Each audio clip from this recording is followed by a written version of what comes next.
Frederico, vamos lá. Primeiro a gente tinha já praticamente dado como certo esse nome aí do Adriano, aí depois veio a questão, né, dos interesses também pessoais, a lei, né, de estatal que aí proíbe algumas coisas, e aí fica naquela indecisão, né? Agora à tarde, inclusive, o Ministério de Minas e Energia dizendo que não foi informado aí, oficialmente de que o Adriano realmente não queria assumir o cargo, e no final das contas, o impacto de tudo isso a gente tem visto desde o início dessa segunda-feira nos papéis da Petrobras. Diante de todo esse cenário do que a gente tem, a companhia já vinha enfrentando toda essa questão em cima, toda uma repercussão que não era positiva em cima da política de preço. E aí agora vem toda essa mudança, né, nos nomes aí da presidência, e no final das contas os nomes mais cotados não querendo aceitar o cargo.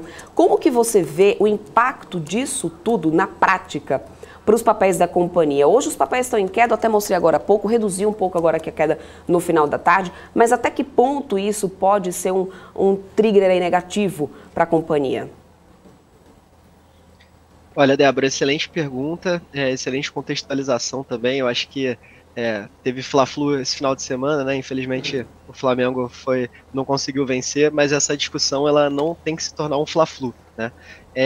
E é muito importante deixar isso claro, porque tá cheio de torcedor aí, né? Tá cheio de torcedor, tem gente torcendo pro governo, tem gente que torce, que fica olhando só o bolso, né, na bomba quando vai abastecer o carro, né? E, enfim, esquece de tudo que está por trás dessa política de preços da Petrobras, que vem sendo tão criticada, e esquece também a situação do Brasil, né? Então, acho que, em primeiro lugar, é importante deixar isso muito claro e dizer que, assim, a gente hoje tem uma relevância no cenário geopolítico global em termos de produtor de petróleo, a gente exporta também, é o 10º maior exportador. O Brasil ele vai ganhar algumas posições aí nos próximos anos, principalmente por conta do pré-sal, e realmente faz sentido a gente produzir petróleo aqui em reais e vender em dólares, né? Assim que a Petrobras gera mais dinheiro, né? Ao mesmo tempo, a gente também refina parcialmente esse petróleo, né? A gente tem uma capacidade de refino aqui que não é suficiente para atender toda a demanda da população. Então hoje a gente está falando aí de mais ou menos 80% da demanda que a gente consegue atender refinando o petróleo aqui. A Petrobras já anunciou que vai investir 6 bilhões em refinarias aí nos próximos anos, no próximo plano de investimento. Enfim, então acaba que não é um problema tão simples de resolver, a gente precisa de mais capacidade, a gente precisa reduzir o custo do Brasil, até mesmo para que a Petrobras possa vender algumas das suas refinarias, que é algo que ela já está tentando fazer há um tempo, e não tem tantos compradores, está encontrando uma dificuldade para isso. Então, todas essas incertezas e o espectro político, né, acaba influenciando tanto nesses investimentos que poderiam tá surgindo aqui no Brasil, né, expandindo capacidade de refino, até está acontecendo, mas muito devagar, perto do que poderia acontecer, que o Brasil tem uma enorme capacidade, né, e a gente não precisaria, eventualmente, estar importando tantos combustíveis lá de fora. Só que isso é uma solução que parte do entendimento que o problema é imediato, mas a solução ela não é imediata, né, então aumentar a capacidade de refino não é apertar um botão e está resolvido, né. Da mesma forma que aumentar a produção de petróleo também não é apertar um botão que está resolvido. A gente está vendo isso agora desde a guerra, estamos com um descasamento enorme de oferta e demanda, justamente por isso que o preço da combustível, da commodity subiu, né? Isso tem um impacto naturalmente na gasolina e no diesel aqui. Então vira esse fla-flu, né? Em resumo, vira esse fla-flu.